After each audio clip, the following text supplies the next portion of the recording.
So I just watched this Dude Perfect video talking about going back 15 years from the original starting video. Sorry, original starting video wasn't much, but it's how it all gets started, and that's what you need right now. They're a huge sensation. I think they got 300 million in funding, but anyways, they want to build a theme park. They have shows around the country. It was very interesting, I feel, because they showed that there's the first guy, there's the sixth guy who wasn't, here anymore. They had him back for their 15th anniversary, though.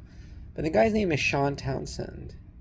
And you wonder about choices in life, right? There's this thing that's unlikely to succeed. There's these guys in college trying to make some stupid videos, and now it's a full-time gig, right?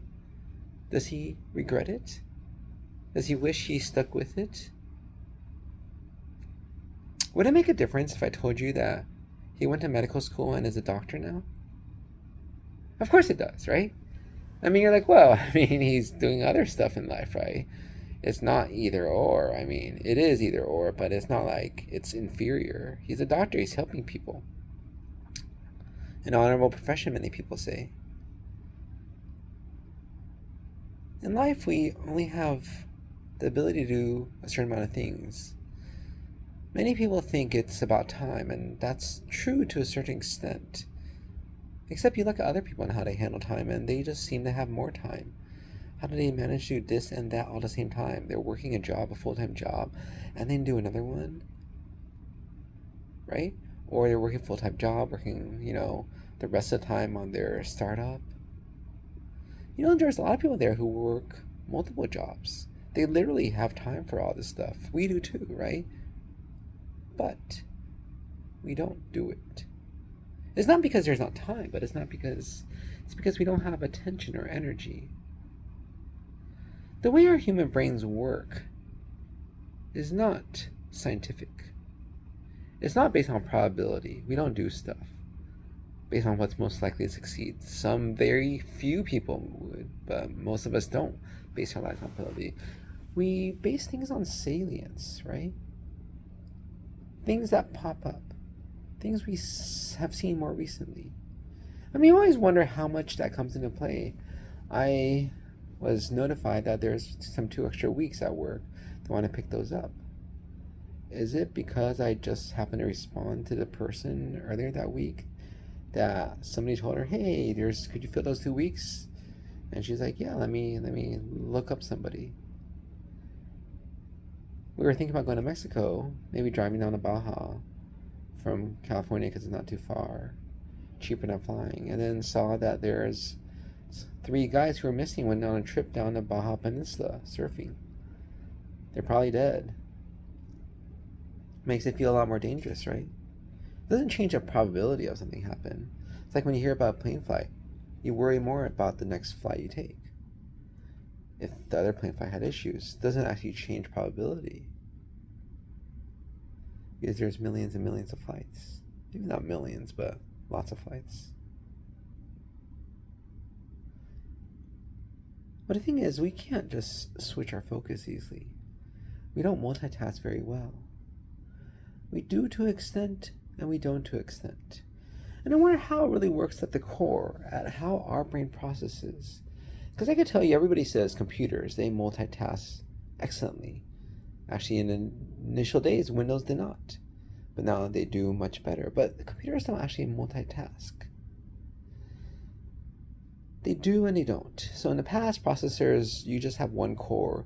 They just run stuff sequentially.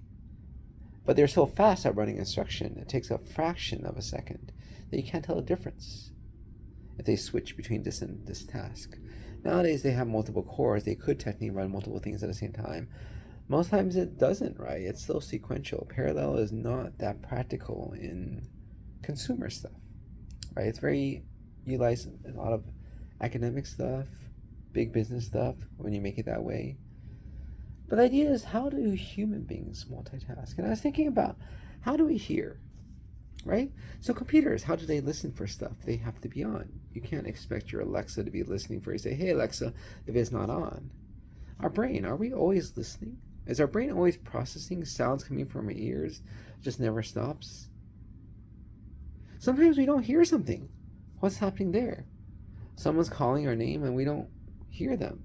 could be very noisy, but could also be we're busy thinking about something else. And does this signal still go into our brain or not? I don't know. Our brain ignores it? I don't know. It's too full, too busy doing something else? I don't know, right? When we're sleeping, it still works though, somehow.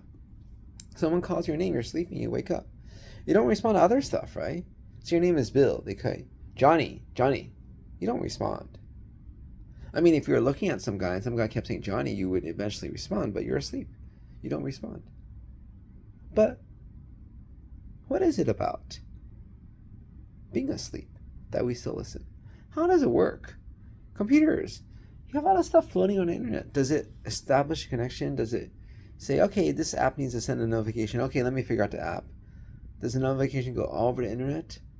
It's really complicated. There's obviously some way it works. And when I was studying decades ago, a lot of it is polling, but now it's beyond that, right?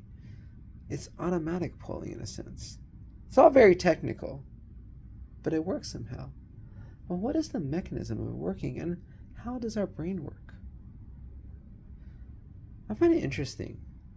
There's all these people who do really well, and it's just now. Thousands of years later, they've done research in humans before. They're figuring out how we work, right? Now we know more about what makes some people so charismatic.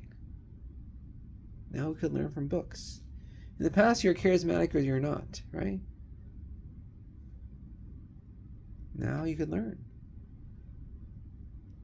What is it about how we work that some people have more attention to spread on other things, and the rest of us, we're just sitting here?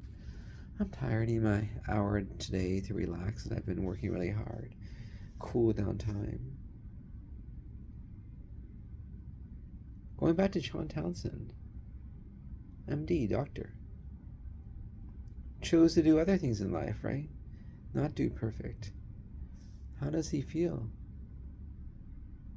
Could he have done both? Most people say it's impossible.